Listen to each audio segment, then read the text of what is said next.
Gagawin ko lahat para gumaling ka. Anong ginawa mo sa asawa mo? Nasubok ang acting skills pero na-enjoy raw ng gusto ni Jillian ang pagganap sa dual character sa much-awaited GMA Prime series na may Ilonggo Girl.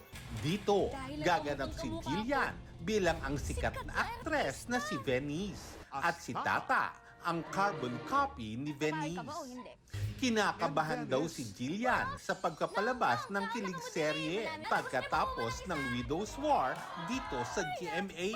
Pero ayaw raw niyang mag-overthink. Pinaglalaroon ko po yung mga characters ko, which is sobrang fun kasi ano po dual po yung roles ko dito, dalawa po. So parang, alam niyo po yung pwede po akong mag-all out. Kasama niya rito si Michael Sager as Francis, ang asawa ni Venice.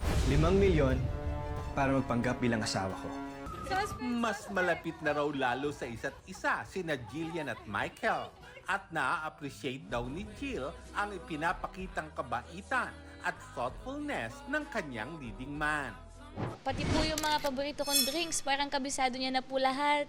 Yung mga gusto kong music, ganon. Which is nakatulong po talaga para maging mas komportable po ako sa kanya.